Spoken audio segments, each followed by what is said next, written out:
Wayne Charles Baker, Vancouver, June 5th, 56. I grew up in North Shore, and that's, of course, where the famous North Shore Indians come from, 1930s. And the Bakers were on the team, and a lot of players from the East Coast were on this team. But I grew up playing junior, the North Shore Indians, for my father, who was very instrumental in keeping lacrosse alive on the North Shore, Dan Baker. And I played juniors, and then I moved up to seniors.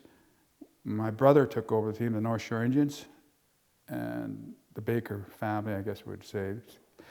So I played with the North Shore Indians till 1981 was the last. And then 82, I started playing. Actually, what happened was I quit drinking. There's a story there too. But anyway, so I played for the Vancouver Burrards for 2 years, senior A. And then from there, I went back to the North Shore Indians for a few years, and we won the 85 President's Cup. And then from there, I went to play for the Nanaimo Timbermen for 2 years because they were hosting the President's Cup, and they picked me off the North Shore Indians to go play with them. We didn't quite win that one. We lost that one. We came second. We lost in the final. And then 91, like I said before, I went out and played pro for the Canadian league that was trying to start a pro league at the time, and they had a team in Buffalo. So I said, well, this is probably the only time I'm going to play pro at my age. And I think I was already 36 or something like that. I said I might as well go. So I got drafted, and then I went with them guys. And of course, all the players there I knew were Barry Paulus and Jeff Gill, and we were already older already then, but we had a fairly good team. Then came back, and then 92 started playing for North Shore again, 91, 92 season. And then 92, we kind of almost got there. I think our coach was too rough on us. He trained us too hard. So we fired him, and I took over as player coach. And I basically did all the recruiting for my team, and then recruited a lot of players off the senior A team. And then we built a team for 93 to host the President's Cup, which we won, 93. So that was kind of one of my best moments, building a team to win a cup and be a player on it. And then in 94, we put a bid in to go senior A for the North Shore Indians, and then we got it. So now we had a senior A team to work on and build. And we started out our season, we were okay. We didn't lose, we lost, but we weren't good enough because we'd lose 8-4 and, stuff like that. So I'm thinking in my head, we need to get 4 more goals here somehow, or 5 or 6.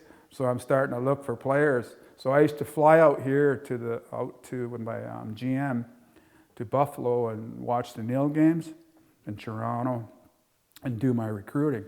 So I go talk to players and start picking up guys and start building a team.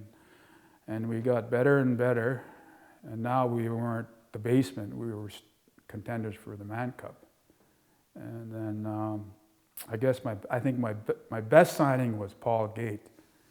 And it's funny and how I recruited him. I was just sitting there and I thought they just won the Mann Cup in New West. And so I phoned him in his hotel room. He answers, and I say, Paul, I said, would you like to come play for the North Shore Indians? And I offered him, I gave him an offer, right? I said, well, this is what you're going to get, and you only have to play 4 games to be eligible for playoffs. We'll fly you and get those 4 and be ready for playoffs. Said, yeah, sure, I'm in. It was that easy. And I thought, holy. But that was the closest we got to that Mann Cup. But we were supposed to get his brother Gary, and then Paul said he had him. He said, you sure? He said, no, don't worry about it. I got him. Paul was a really nice guy. I really liked it. He was, you know, he was down to earth. He no big head or nothing. He was a great. Anyway, he says, no, I got him. Because Gary was key to getting that Mann Cup. And so I let him go at it for 2 weeks. And then 2 weeks later, he signs with the Shamrocks. And then I was like, damn. So we ended up playing them in the final, in the Shamrocks. And of course, we lost, and they won, and they went on and won the Mann Cup. And I was like, damn. So I think I ran that team for 5 or 6 years. And actually played, probably the only president and a player that ever played on a team at the time near the end, but president and but anyways, I ended up selling the team because I got frustrated with the league and a couple things they pulled on us that I didn't like.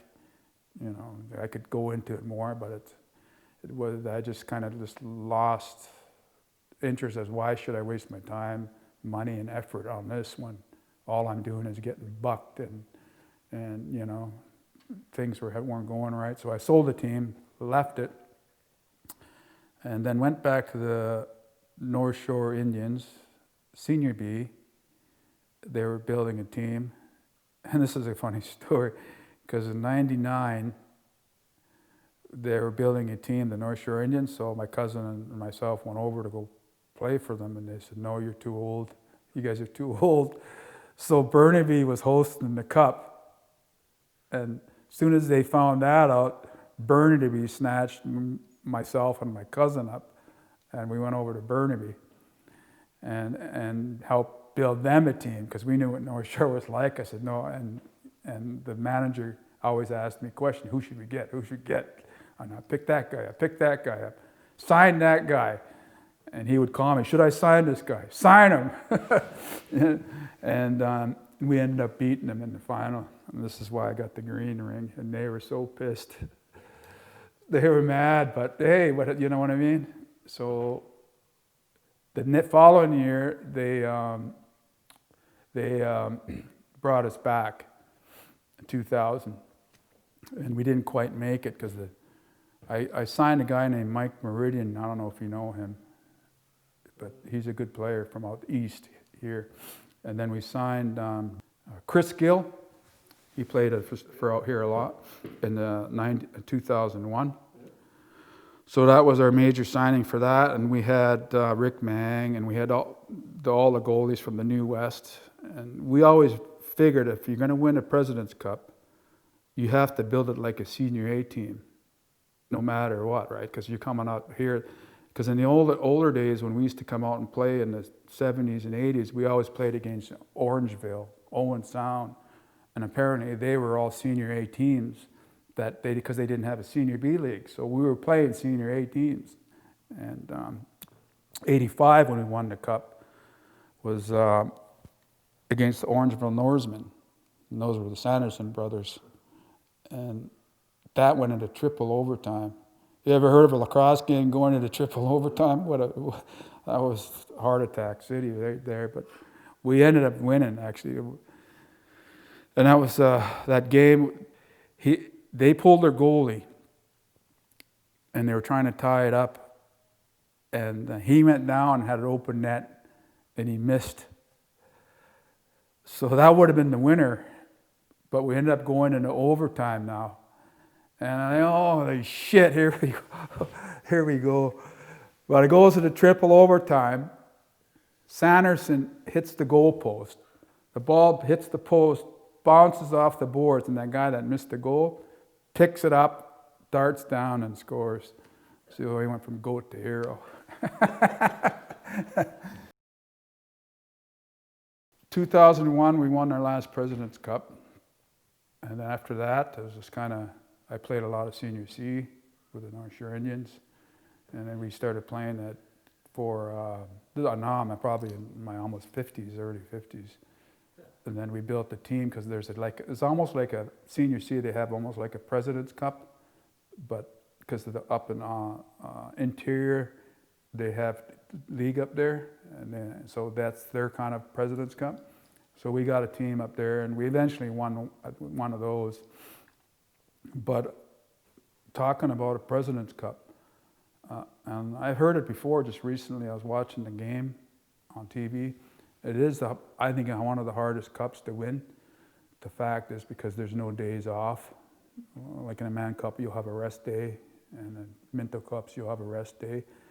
And President's Cup, you got 4 days to play 6 games, and then you got to play 2 games in 1 day, most of the days, and then the rest, and then the playoffs, and then the final. And I've seen guys get packed off and sent to hospitals because of dehydration, and they're just cramped right up, and they can't move. And it is a tough game. I played in 9 of them, so I know. And we used to come out west and east here to play, and it was tough to play out here because we weren't used to the humidity. I would stand there, literally stand in a spot, and look down. There'd be puddles around my feet, just standing there because my socks and my runners were just soaked. And then, so I tried to train before I came out. I would train in the sauna, doing push-ups and sit-ups, and try to get ready to come out here. And still, we never won it in the East. We all won all our games in the West. But going back to the North Shore Indians in the early 30s, they had a lot of players recruited from the East here, Bomberries, and of course the story of Harry Smith, who eventually became Tono for the series. What happened was they had I think it was an exhibition game for the Olympics in '32, and then that's where he got discovered playing for the North Shore Indians. And my dad used to tell me stories about the North Shore Indians, and they used to play out of an arena in Vancouver called the Denman Arena. And he said there would be 10,000 fans in there. And that's where my father got his lacrosse from, because I think he told me, he said he was the water boy back then. And then he followed it up because he was very instrumental in keeping lacrosse alive on the North Shore. He was part of that, how he started it with some other guys, the Nations Cup. I remember coming out here in Ganawagi when I was 13 with him and watching him play in Ganawagi because the North Shore Indians came out, and I was just 13 years old. And I remember watching him play, and I'm like, Dad, I want to go play. I want to go out there. And at 13, he looked at me and he says, "No dice, you ain't going out there." Guys are getting packed out in stretchers, and I still wanted to go out there and play. Yeah. And the fact, just when I started, when you pick up a stick and you start playing, it's like it's your game, right? And that was my game. Yes. I actually hired him in his early days to be my manager for the entertainment, and he was, I hired him for a while because we did a series up in. I was trying to promote the game to expand up in the Kelowna area, Prince George and Kelowna, and he was good at putting that together, getting the radio stuff going, and getting all that other stuff going. Yeah. Like I said, 85 this is the one that was the triple overtime with the Norsemen, Orangeville, and then 93 is when we won it. And actually, I think there's a picture in the Akwesasne lacrosse book they have of us holding up the cup, myself and another guy kissing it. That was the 93 cup. And this is what I tell you, the 99 was the Burnaby Bandits when North Shore didn't want us, said we're too old. So that one, that's funny. My cousin, after he won this one, he's riding around our reserve in a limo, holding the trophy up through the top of the window, just rubbing it right. That's how he was, right? He was a competitor. And this one is, of course, the last one in 2001 when we won that. We didn't lose a game. I think we were 6-0, and we built a good team. But yeah, so we always stress defense, and how we started off was building our defense first, no matter what. And I learned my defense playing with the Vancouver Burrards in '82, and that's when I became a complete player, I thought, because I was always an offensive player. And then once I started learning how to play defense, I kind of relished that, because now I'm going against their best players and shutting them down. And that's when I think you become a complete player, right? And I don't like this offense-defense anymore. I really don't like it, because they run out, they run off. They're only playing half the floor. And I'm like, I don't know. It's not the way we used to play, and I don't like it. That was the first 1980 World Box Lacrosse Championship. And I was going to tell you, that was one of my probably best experiences in lacrosse. One of my highlights, I would say. And that was, the teams that were involved were Canada East, which I heard were the Brooklyn Redmen at the time, and then Canada West, which were the Coquitlam Adanacs at the time, and then USA, and then Australia, and then us, the North American natives. And then they said, I remember reading the paper that was just right up, favored Canada East, Canada West should be there, USA should be third. The dark horse of the tournament was the North American natives. And so we started out, and we had some good coaching. Mr. Ross Paulus came out from the East with a couple of other coaches and their team. So we had a 2-game series against our team, the North Shore Indians. Was coached by Ronnie Pinder. It's a famous name out in the West. And then, so we had the 2-game series. The North Shore Indians won 1, and they won 1. So they picked 6 players off our team, or 6 or 7, and put them on that team. And then we had a couple of Paulus boys playing for us then too, Ross's boys, Darryl Paulus and Harry Paulus. So we had good players, but we didn't realize how good we were. You know, you're young, you didn't know how good you were. You're up against these teams. So we ended up getting to the semifinal. Brooklyn Redmen, or Canada East, when we had a game against them, it was a shootout. It was 18-17. It was like a boom, boom, boom, boom, back and forth, and there were so many penalties, and our ref got attacked by the Brooklyn Redmen player. And that was a big game. Everywhere we played, we sold out the North American Indians. It was because they wanted to see the Indians play. And then, so we ended up playing Canada East in the semifinal. So now our defense is starting to get better. We're using a defense. I'll get to that in a minute. And then we ended up beating them 14-9. And this was a shock, right? Everybody's, oh my God, they beat the best team in the East 14-9, and they're only supposed to be all senior B players, maybe a couple of pros. So anyways, we get to the final in the Pacific Coliseum, and there was about 7,000-8,000 fans there, so that was a big crowd for lacrosse back then. And, you know, it was exciting. You're going in the Pacific Coliseum, right? Like, I was 22 years old or something like that. We get in there, and the end of first period was 6-5. And this is where we got royally screwed. They said we were using a illegal defense. What? Illegal defense? This is what we were told. And he said, if you keep using it, we're going to call you on it. So the second period starts. Blow the whistle, we got a penalty. We keep playing it. Blow the whistle, we got another penalty. So we end up losing 16-11. And that was kind of like,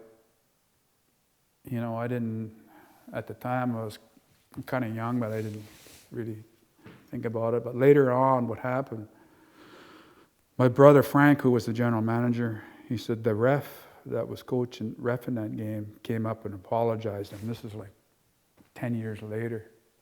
He said, I really apologize for that. I wanted to make amends. He said, but this was came from up above. This is the stuff we had to deal with playing like out there. That's why I got out of the WLA at the time, because I was always trying to screw us around.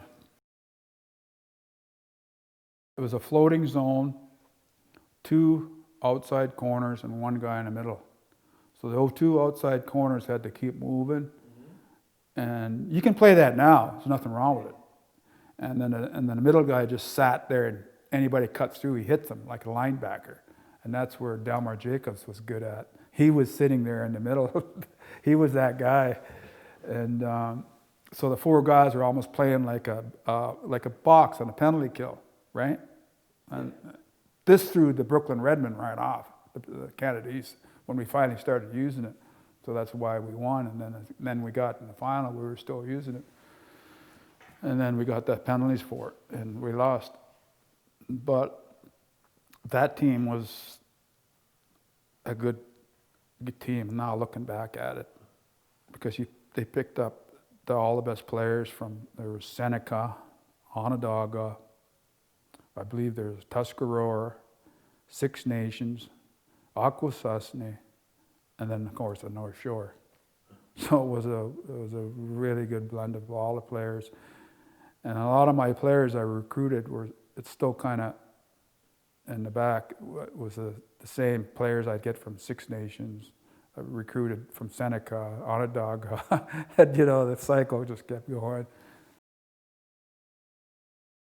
Well, I belong to 3 different nations: the Squamish Nation from my father's side, and the Quaguth Nation from my mother's side, and Tlingit from Alaska from my mother's side.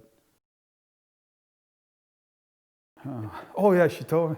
I said, oh yeah, I'm going to tell you I'm going to throw you in there. I said, the best thing about lacrosse was I met my wife.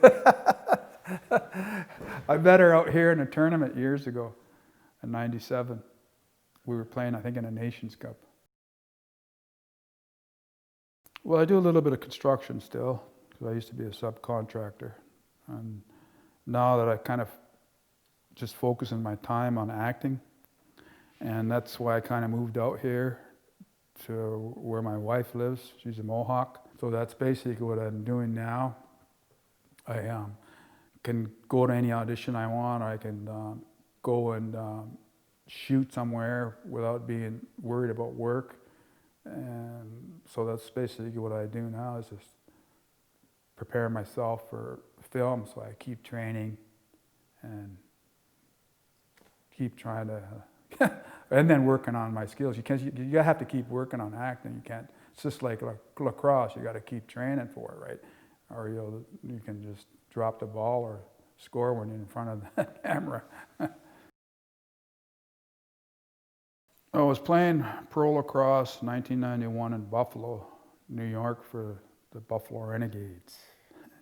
So, and then we heard there was some people coming in to watch our lacrosse practice, and they might interview a few of us. All right. So what they really wanted was some lacrosse players for a lacrosse scene on the Last of the Mohicans. So so they called me in and a few other guys and asked us a few questions, like right now. And they asked, so I said, yeah, would you like to be an actor? And I said, I don't know. And they, would you want to be a movie star? Who wouldn't want to be a movie star? So I left it at that, and then 2 weeks later, I get a call. They want to fly me to New York to audition for Mugwa. And I'm going, who's that? What? And we'll send you lines. And what are those? I didn't have any clue about acting or any of the words for it. I didn't really want to go at the time. So anyways, I fly into New York. They talked me into it. I get there, and they picked me up in a limo and drove me down to Park Avenue, I think it was, and I ended up in a 20th Century Fox studio. And now I'm getting kind of nervous. But anyways, I make it through the audition.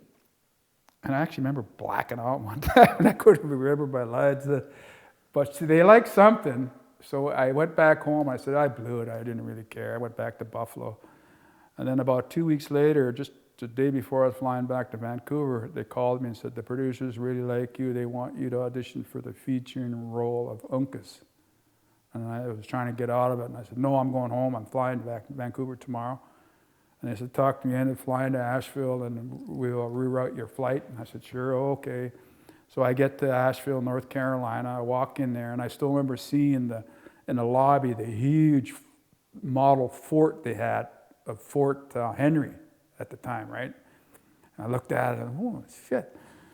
So I get there, and there's probably 10 of us auditioning for this role. And then the first day, we did our stuff. They sent them home. And the second day, they sent a few more home. And on the third day, it just came down to me and this other guy named Eric Schwieg, who eventually got the part. But in the end, when Michael Mann was there, and I was kind of like impressed. And he says, Wade, who's your agent? I said, and I didn't say anything. But I knew that Eric's agent was Deidre Sam, and I was going to say her name, but I didn't. And I said, I don't have one. So in the end, Eric got the part, and then I ran into Deidre Sam 10 years later. She says, they really wanted you, Wayne, but I talked them out of it. And I looked at her, really?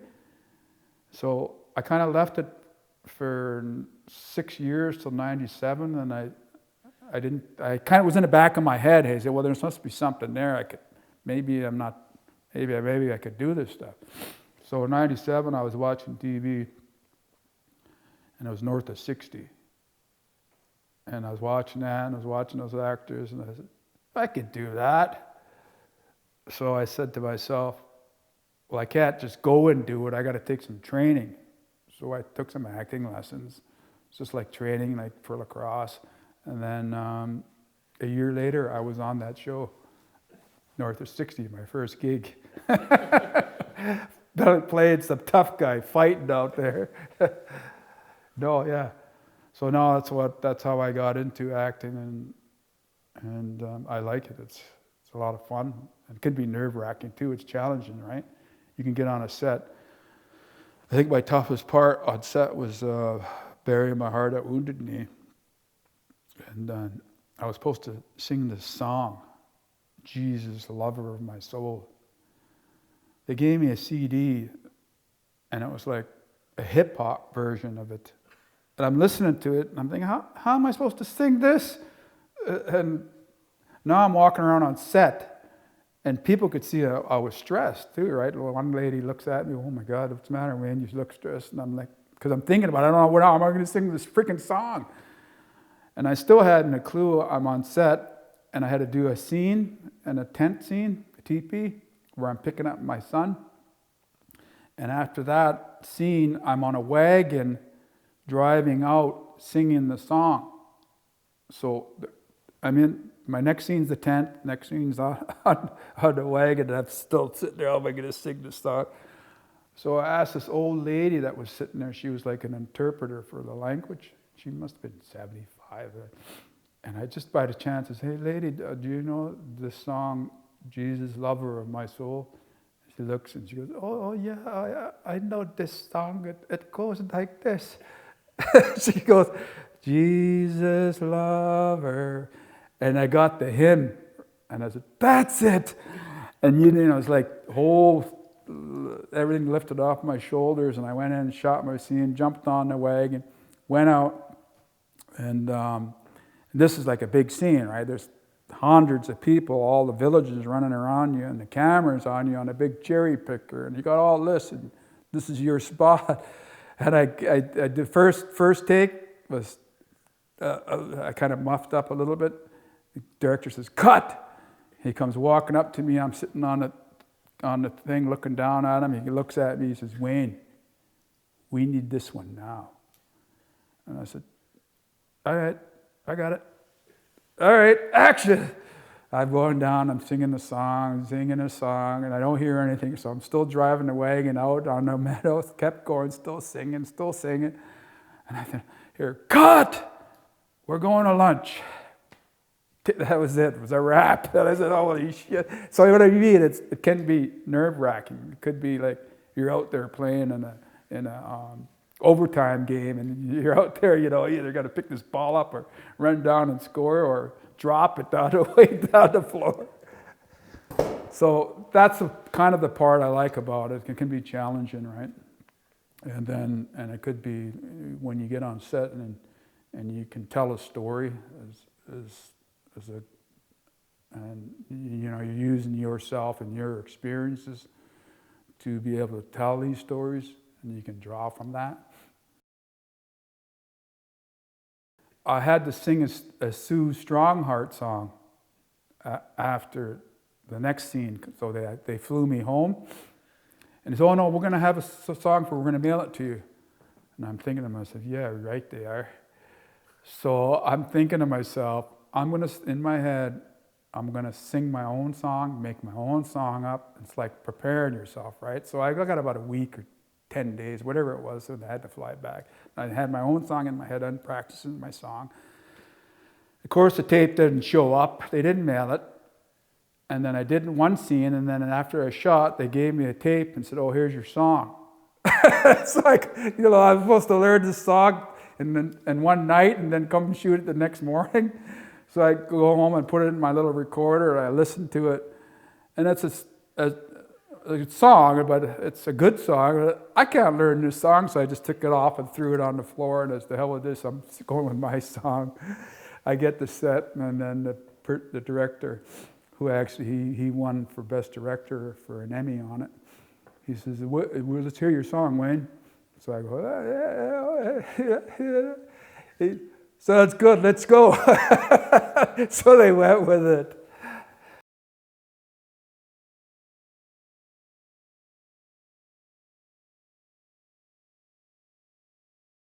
I worked on a set called, what the heck is it?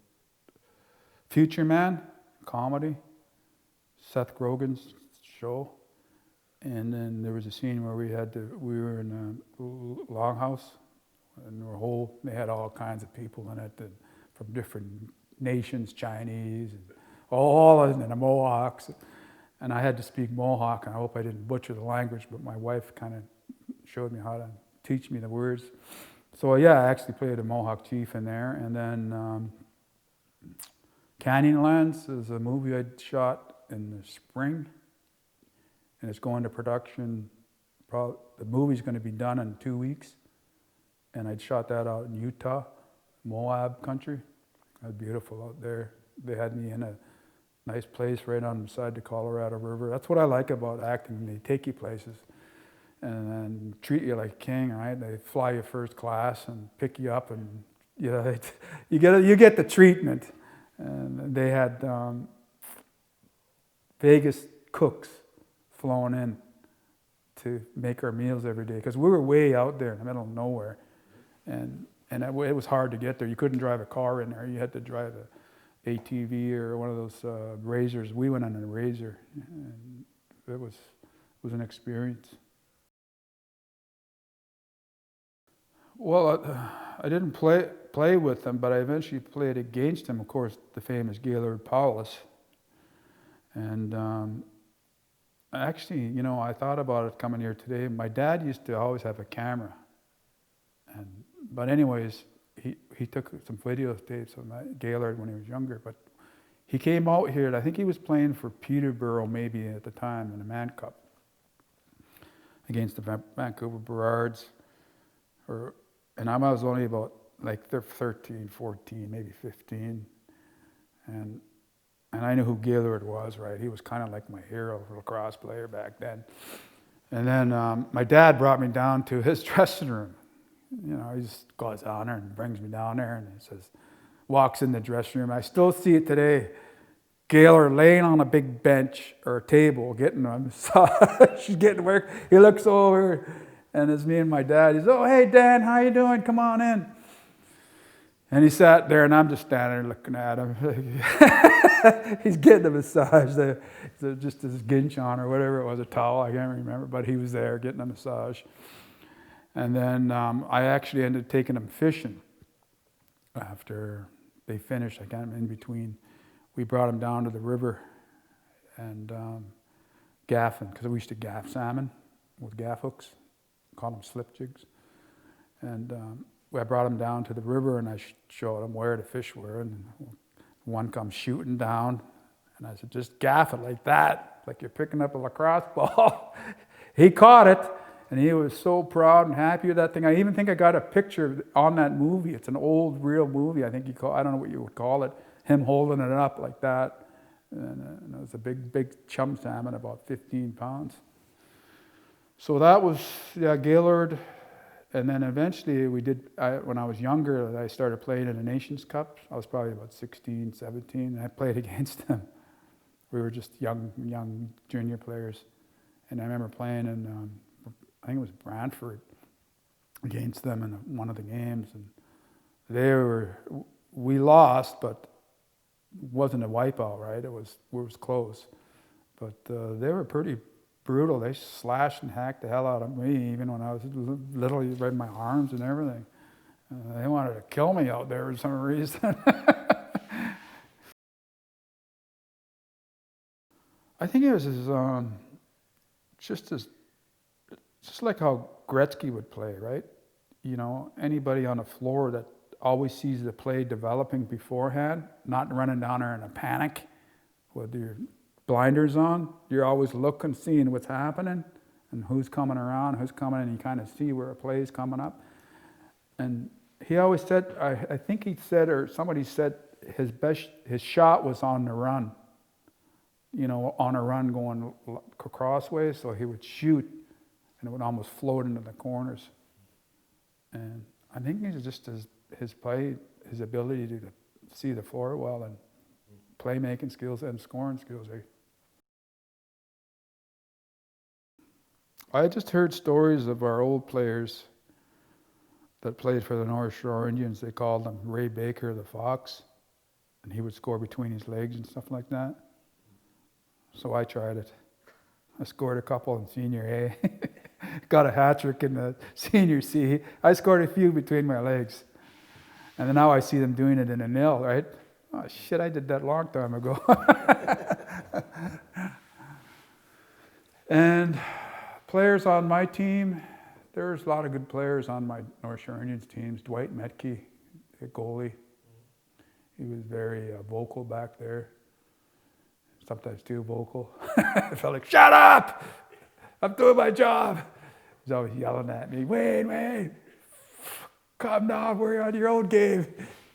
And Chuck Martin was a really good player.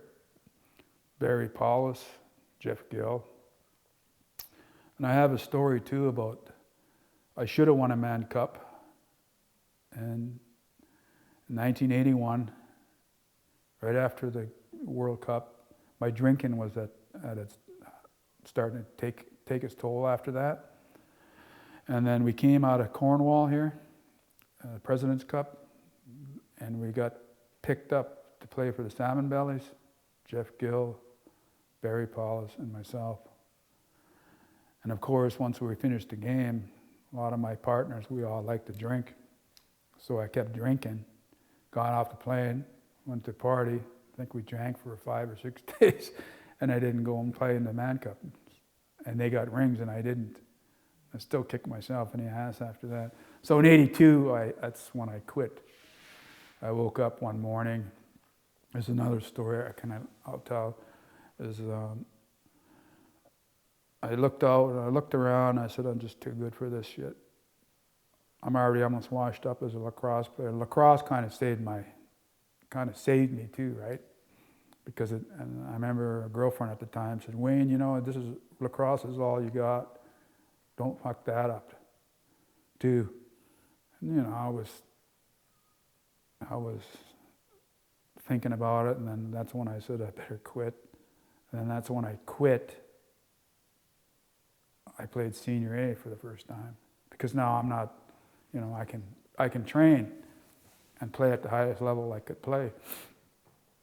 And then I kept playing, and by the time all my other buddies were already washed up at 26, 27. And they won 1 cup in 85, and I kept going. Won 3 more. Why not? Right? It basically saved me, kind of. I hear that a lot, right? Because you love the game so much, you want to keep playing, and the drugs and the booze is taking you down. There's only one way out of that. You got to quit. Yeah. And lacrosse you got to train. When I was playing Senior A, 39 years old, I scored 25 goals. And when I trained on a mountain. I would run up that hill. And in BC, they're mountains, not hills. So near my house, there was a logging road. And it would just keep going. So I would run there, I get there, and I would just keep running. And there was a couple of small spots where it leveled off where your heart rate could stop again. Then go back up, and then get to a little. But I would run that until my legs would burn. And I'd just go as far as I could, and they would just burn. And then when I came back down, I didn't run back down because my knee, I had 2 knee operations, ACL reconstruction on my left and my right. So I couldn't run downhill. It would kind of hurt. But then when I got to the bottom, I'd walk, and I get to the bottom, then I would run home. And there's this last hill to my house. I would sprint to that. But that training is like, if you're working, it's hard to come home and just think about training because you're working all day in construction. And the way I got around that, because once you lay on a couch, it's over. I would come in, put my running shoes on, take my work boots off, put my running shoes on, don't even say anything, just go out and do it before anything else, and then come home and have dinner. That's the only way. And lacrosse is, you got to train to be good. Logan. And then somebody stole my Logan a while back. So I was pissed. I still have a half a Logan I snapped. But I use another stick. My wife found it on eBay. It's not bad. But I still use a wood today, even when I go to the master tournaments. And then I go out to, when I went to Hawaii, I used a wood stick. And everybody's like, oh, wow, oh, wow. And then when I played in that Commonwealth Games, I was the only one who used a wood stick out there. And I remember walking out, because I knew Paul Gay too, right? He's standing there, and Paul's looking, oh yeah, all right. Because I looked at it, I said, I'm used to a wood stick. And it's easier to pick up in the grass, because it doesn't bend, and I could snap it easier off the grass with one hand. And then when you're in the middle getting hit, it doesn't come out as easy as a plastic stick, right? Like you can hit a couple times, but it's in that bag. It's not going to come out. So I still use a wood stick today. And basically, I became a face-off man too, and wood stick. I always used a wood stick, and 95% of the time I beat a plastic because I know what they're going to do. They all try and trap it. And I put my wood stick like this, and I'll lift it up over the ball. So now they're trapping into my stick, and I just push their stick out of the way and pull the ball out. And it works every time, because my wood stick is stronger than the plastic stick. God, I played with him on the Vancouver Burrards. He was our big Doug Hayes. We should have won a Man Cup that year too with him. I played with him. He was one of our best players. And then there was Dave Evans, goalie, Doug Hayes, Taki Vohalis. Yeah, I played with Doug Hayes. And he was a good player. 82, we had the team to go. Of course, the Shamrocks beat us again, bastards. I hate those Shamrocks. It's funny, they beat us in the final, and they go back in Peterborough and win 4 straight. 4 straight. Of course, they had Kevin Alexander, Norm Baker. They had some good players. He used to be face-off, and I'd face-off against him. We had the North Shore Indian teams, and they were sea spray. Yes. Yeah. He'd always go like this and flip it up and then take off. And I said, you bastard. So I went there and I did it the same thing after him and took off the other way. And I remember playing against him too in juniors. They had junior Bs. They had a team called the Squamish Legion before they went junior A. One series we beat the Salmon Bellies. It was a great series. That's when I hurt my knee. It pissed me right off. First time we made the playoffs. I got a goal and a couple assists, and then I hurt my knee in an ACL. We won that game. Then after that, we lost 3 in a row. We were down 3 games to 1. And I said, holy shit, I can't watch this. So I'm not going. So we went to the next game. They won. Made it 3-2. Came back home and went out there and won again, and they tied it up, and holy shit, it's 3-3 now. Now I can go watch Game 7. And I sat in the stands and watched that game, and we won, took out the Salmon Bellies, Kurt Malowski and all them guys, Rick Mang, and they all eventually ended up playing for me later on. Yeah, lots. Consistent player, always same style, always running. And he had that shot, bounce shot from the outside, off that wooden floor. I like playing on that wooden floor. It's getting recognized now, especially in the States. And I think the States like it. They like the game because it's rough and fast. Fights, they like fights. That's why they go to hockey games to see a fight. In the old days anyway. But, and I watched that new league, that field lacrosse league, and they changed the rules on it, and I liked that because they put a shot clock on it now. Yeah. It made it better and faster and more entertaining. Because the other game, running around, you can hold the ball forever, and it's like, it got boring, right? But then I watched a couple of those games, and it was pretty good. I always wanted to play hockey. I wish I don't know why, I told my dad, I said, I want to play hockey. He looks at me like I was joking. So I just left it and walked upstairs. Because I was ice skating and I thought I really liked it. And then I never did. It's funny how we were playing lacrosse and baseball at the same time, and I conflicted. And that's how my dad said, he came up, found us. We were in the river creek fishing or something, doing something. He's mad as hell. You guys, get up there. You got to pick one or the other, lacrosse or baseball. And all standing there looking at it with their fishing poles. Oh, lacrosse, I guess. I like baseball. I was a pitcher. So I could have been a pitcher. I had a good, what do you call it? A sinker? I don't know how he did it, but they did it. It was funny. I remember playing a baseball game, and I was about 11 years old, and then I just moved up to the higher league, and my coach threw me in there. Wayne, get on there and pitch. I think it was near the end of the game. I was like, what? And all the big hitters were out there laughing and going, yeah, we're going to fucking smash this guy. Then I stand there, and I'm like, so I did throw it, and I would spin it. And I had a good aim, got the ball there, struck out the first big hitter, struck out the second big hitter. The third one was gone too, 3 in a row. You should have heard the bench just go, ah, screaming away. Maybe I should have stayed a pitcher. So we decided to play lacrosse. It was a long career for me, and I still play as much as I can now because once you stop running, your legs go pretty quick. got to keep moving. Out and when we played in that Lacrosse out in Hawaii, was a lot of fun. But I thought it was going to be no contact. It was a lot of hitting. Slide my arms were all bruised up.